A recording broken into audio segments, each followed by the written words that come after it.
Bismillah, alhamdulillah, wassalatu wassalam ala rasulillah wa ala alihi wa sahbihi wa mawalah. Ashhadu an la ilaha illallah wa ashhadu anna muhammadan abduhu wa rasuluh la nabiyya wa rasula ba'dah. Ikhwani fiddin wa akhwati fillah, al-musyahidun al-kiram, para pemirsa yang dimuliakan oleh Allah subhanahu wa ta'ala. Alhamdulillah, pada kesempatan kali ini kita bisa melanjutkan kembali pembahasan kita tentang Madrasah Ramadan, yang di dalamnya disebutkan pembahasan-pembahasan atau tema-tema yang terkait dengan bulan Ramadan. Nah, ikhwan fillah yang dirahmati oleh Allah Subhanahu wa taala, pada pertemuan yang kedua ini kita akan membahas tentang prinsip di dalam beragama. Ini adalah di antara hal yang sangat penting, yang sangat urgent, yang harus diperhatikan oleh setiap muslim di dalam beragama. Nah, ikhwan fillah wa akhwati fillah, al-musyahidun al-kiram, para pemirsa yang dimuliakan oleh Allah Subhanahu wa taala, di dalam beragama tentu kita diperintahkan untuk mengikuti dalil yang ada di dalam Al-Qur'an ataupun di dalam As-Sunnah, di dalam sunnah Nabi sallallahu alaihi wasallam. Dan kita dilarang hanya sekedar taklid atau fanatik buta. Ini adalah sesuatu yang terlarang di dalam beragama, ya, tanpa menjadikan dalil sebagai panutan. Kita bisa lihat di dalam Al-Quran, di dalam hadis Nabi Shallallahu Alaihi Wasallam, begitu juga perkataan-perkataan para ulama yang terkait dengan pembahasan kita tentang pentingnya prinsip di dalam beragama. Di dalam Al-Quran, surah Al-Hasyr ayat 7, Allah Subhanahu wa taala mengatakan, "Wa ma atakumur rasulu fakhuduhu." Apa yang datang dari Nabi sallallahu alaihi wasallam maka ambillah. Wa ma nahakum anhu fantahu. Dan apa yang dilarang dari Nabi sallallahu alaihi wasallam maka tinggalkanlah. Wattaqullah innallaha syadidul iqab. Dan bertakwalah kepada Allah, sesungguhnya siksaan Allah sangatlah berat, atau hukuman Allah sangatlah keras. Nah, ini dalil yang menunjukkan tentang pentingnya bagi kita untuk mengikuti dalil, untuk mengikuti petunjuk, entah itu di dalam Al-Quran ataupun sunnah Nabi Sallallahu Alaihi Wasallam. Dan di dalam hadis Nabi Sallallahu Alaihi Wasallam juga menyebutkan tentang wajibnya bagi kita untuk mengikuti sunnah, untuk mengikuti petunjuk di dalam beragama. Ya, kata Nabi Sallallahu Alaihi Wasallam dalam sebuah hadis dari Al-Irbad bin Sariyah radhiyallahu taala anhu, Nabi sallallahu alaihi wasallam bersabda kepada para sahabatnya, "Fa'alaikum bisunnati." Hendaknya kalian berpegang teguh dengan sunnahku, kata Nabi sallallahu alaihi wasallam. "Wa sunnatil khulafa'ir rasyidin al-mahdiyyin." Dan sunnah khulafa'ur rasyidin yang mendapatkan petunjuk, ya, dalam ilmu dan amalnya. "Addu 'alaiha bin nawajid." Nabi SAW mengatakan, gigitlah sunnah tersebut, gigitlah petunjuk tersebut dengan nawajid, dengan gigi geraham. Ya, artinya berpegang teguhlah dengan sunnah tersebut dengan gigi geraham kalian, dengan sekuat-kuatnya. Nah, ini dalil yang disebutkan di dalam hadis Nabi SAW yang memerintahkan kepada kita untuk mengikuti petunjuk, untuk mengikuti dalil, ya, dari Al-Quran ataupun sunnah Nabi Shallallahu Alaihi Wasallam di dalam beragama. Kita bisa lihat bagaimana perkataan para ulama terkait prinsip di dalam beragama ini. Di antaranya adalah perkataan Al-Imam Malik rahimahullahu ta'ala. Beliau mengatakan, "Innama ana basyarun." Sungguhnya aku ini hanyalah manusia. Ukhti wa usib, yang aku bisa keliru dan aku bisa benar. Fanzuru fi qawli, maka lihatlah perkataanku, kata beliau. Fa kullu ma wafaqal kitab wa sunnah fakhudu bihi. Lihatlah perkataanku, kata beliau, apabila hal tersebut sesuai dengan Al-Quran, sesuai dengan sunnah Nabi sallallahu alaihi wasallam, fakhudu bihi, maka ambillah, kata beliau. Wa ma lam yuwafiq al-kitab wa sunnah fatruku. Dan apabila perkataanku tersebut tidak cocok atau tidak dicocoki, tidak sesuai dengan Al-Quran ataupun sunnah Nabi SAW, fatrukuhu, maka tinggalkanlah. Nah, di sini ya jelas sekali kita tidak boleh taklid. Ya, kita tidak boleh taklid kepada seseorang, taklid kepada seseorang yang berilmu, akan tapi kita perlu menjadikan dalil sebagai panutan. Ya, begitu juga Al-Imam Ahmad rahimahullahu taala, beliau mengatakan, man radda hadits Rasulullah sallallahu alaihi wasallam fahuwa ala syafa halakatin. Kata beliau rahimahullahu taala, barang siapa yang menolak hadis Rasul sallallahu alaihi wasallam fahuwa ala syafa halakatin, maka dia telah berada dalam jurang kebinasaan. Dia berada di kekhawatiran ketika dia meninggalkan petunjuk Nabi sallallahu alaihi wasallam, ketika dia menolak petunjuk Nabi sallallahu alaihi wasallam, ketika dia menolak dalil, ya, maka dikhawatirkan dia akan terjerumus ya ke dalam kebinasaan. Nah, ini pentingnya bagi kita untuk mengikuti petunjuk. Pentingnya bagi kita untuk mengikuti dalil di dalam beragama. Ya, akan tetapi ikhwani fillah yang dirahmati oleh Allah Subhanahu wa taala, ya, tidak selamanya taklid itu tercela. Bagi kalangan awam, ya, bagi kalangan awam yang tidak bisa memahami dalil, yang ia sulit untuk memahami dalil, memahami suatu petunjuk yang ada di dalam Al-Qur'an ataupun di dalam hadis Nabi sallallahu alaihi wasallam, maka ia bisa bertanya kepada para ulama dan menjadikan pendapat mereka tersebut sebagai rujukan. Dan hal ini berdasarkan firman Allah Subhanahu wa taala, "Fas'alu ahla dzikri in kuntum la ta'lamun." Bertanyalah kalian, ya, bertanyalah kalian kepada orang-orang yang berilmu jika kamu tidak mengetahuinya. Quran surah Al-Anbiya ayat 7. Nah, di sini pentingnya bagi kita mengikuti dalil, dan kita dilarang untuk taklid, tapi tidak selamanya taklid itu tercela. Bagi orang-orang awam yang mereka kesulitan di dalam memahami dalil, dia bisa bertanya kepada para ulama dan bisa menjadikan pendapat mereka tersebut sebagai rujukan. Nah, ikhwan fillah yang dirahmati oleh Allah Subhanahu wa taala, di antara prinsip penting lainnya adalah kita mesti beramal dengan memakai tuntunan. Kita di dalam beramal harus mengikuti petunjuk, harus mengikuti tuntunan, ya.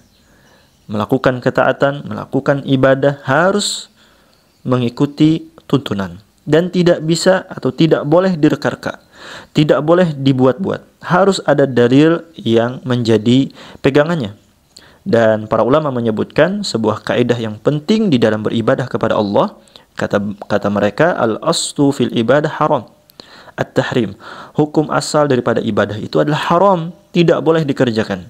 Ya, tidak boleh seseorang mengerjakan ibadah-ibadah, ya, sampai ada dalil yang memerintahkan. Hatta dalad dalilu ala fi'liha, kecuali ada dalil yang memerintahkan untuk melakukannya, untuk melakukan ibadah tersebut, maka ibadah tersebut boleh dikerjakan. Ya, hukum asalnya tidak boleh dikerjakan sampai ada dalilnya. Nah, dari Aisyah radhiyallahu taala anha, Nabi sallallahu alaihi wasallam mengatakan, "Man ahdatsa fi amrina hadza ma laysa minhu fahuwa raddun." Barang siapa yang membuat suatu perkara baru dalam agama, ya, dalam perkara agama kami ini, yang tidak ada asalnya, yang tidak ada dasarnya, fahuwa raddun, maka amalan tersebut atau perkara tersebut tertolak, tidak akan diterima. Nah, ini sangat jelas menunjukkan kepada kita bahwa ibadah yang kita lakukan atau agama atau amalan yang kita lakukan tanpa adanya tuntunan, tanpa adanya petunjuk dari Nabi Shallallahu Alaihi Wasallam, ya, tidak ada dasarnya, maka amalan ini, kata Nabi Shallallahu Alaihi Wasallam, raddun, akan tertolak, ya, amalannya akan tertolak. Dan dalam riwayat yang lain juga, ya, dari Aisyah radhiyallahu taala anha, Nabi Shallallahu Alaihi Wasallam bersabda, "Man amila amalan laisa alaihi amruna fahuwa raddun." Barang siapa yang melakukan suatu amalan yang bukan ajaran kami, yang bukan dari perkara kami, ya, fahuwa raddun. Maka kata Nabi Shallallahu Alaihi Wasallam, amalan tersebut tertolak. Ya, amalan tersebut tertolak. Begitu juga Nabi SAW menyebutkan dalam hadis yang lain dari sahabat Al-Irbad bin Sariyah, wa iyyakum wa muhdatsatil umur. Hati-hatilah kalian dengan perkara yang diada-adakan. Ya, hati-hati dengan perkara-perkara yang diada-adakan, yang tidak ada dasarnya, yang tidak ada dalilnya, yang tidak disyariatkan di dalam agama kita. Fa inna kulla muhdatsatin bid'ah. Karena apa? Karena kata Nabi Shallallahu Alaihi Wasallam, setiap perkara yang diada-adakan itu adalah perkara bid'ah. Ya, wa kullu bid'atin dhalalah. Dan setiap bid'ah, ya, setiap bid'ah adalah kesesatan. Nah, disebut bid'ah yang tercela bila memenuhi 3 syarat. Ya, suatu amalan akan dikatakan bahwasanya amalan tersebut adalah amalan bid'ah, amalan yang tercela. Yang pertama, syaratnya adalah sesuatu yang baru atau sesuatu yang dibuat-buat. Ya, ini syarat yang pertama. Kemudian syarat yang kedua adalah sesuatu yang baru dalam agama. Artinya di dalam syariat agama tidak disebutkan hal demikian. Tidak ada. Ya. Kemudian syarat yang ketiga, tidak disandarkan pada dalil syar'i. Artinya tidak ada dalil yang menunjukkan hal tersebut, atau tidak ada dasar dalil yang bisa dijadikan sebagai pijakan. Maka amalan-amalan tersebut akan menjadi amalan-amalan yang bid'ah atau amalan-amalan yang tercela. Ya. Al-Imam Ibnu Hajar Al-Asqalani rahimahullahu ta'ala, beliau mengatakan, wal muradu biqawlihi kullu bid'atin dhalalah ma ahdatha wala dalila lahu minasyar'i bitariqin khasin wala amin. Yang dimaksud setiap bid'ah adalah sesat, kata beliau. Nah, ini berdasarkan penjelasan dari Al-Imam Ibnu Hajar Al-Asqalani rahimahullahu ta'ala. Yang dimaksud dengan sabda Nabi SAW, kullu bid'atin dhalalah, setiap kebid'ahan itu adalah sesat. Maksudnya kata beliau, wala dalila lahu.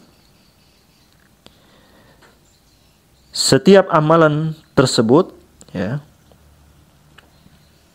dibuat-buat. Wala ma ahdatsa wala dalila lahu. Suatu amalan yang dibuat-buat dan tidak ada dalilnya. Ya, tidak ada dalilnya. Minasyar'i bitariqin khasin wala amin. Tidak ada dalilnya, ya, yang mendukung hal demikian, baik dalil khusus ataupun dalil umum.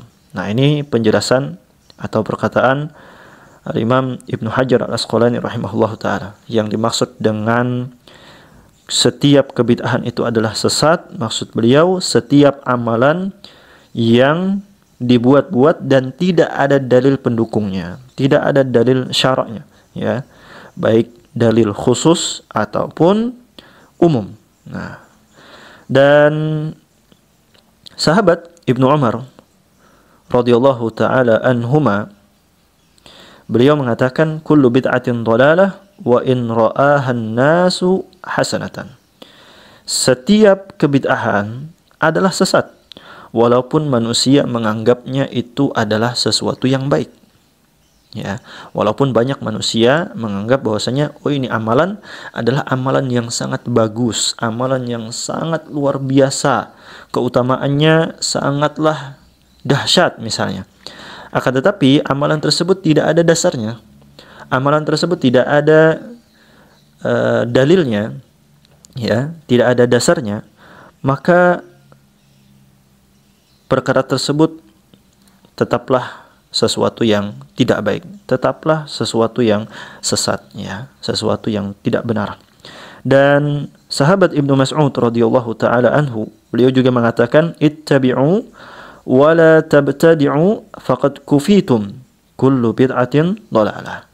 Kata beliau, ikutilah ya petunjuk Nabi sallallahu alaihi wasallam, wala tabtadi'u, janganlah kalian berbuat bid'ah ya. Faqad kufitum. Kata beliau, karena itu sudah cukup bagi kalian. Maksudnya karena sunnah Nabi sallallahu alaihi wasallam, petunjuk Nabi sallallahu alaihi wasallam itu sudah cukup bagi kalian. Wa kullu bid'atin dhalalah, dan setiap kebid'ahan itu adalah sesuatu yang sesat. Nah, di dalam bulan Ramadan ini banyak sekali ibadah-ibadah, banyak sekali ketaatan-ketaatan ya. Yang ketaatan tersebut sebagian ada yang disyariatkan dan sebagian lagi ada yang tidak disyariatkan. Maka kita sebagai seorang muslim ya yang memiliki prinsip, hendaknya ia beragama, hendaknya dia menjalankan ketaatan-ketaatan tersebut berdasarkan dalil dan berdasarkan petunjuk Nabi sallallahu alaihi wasallam.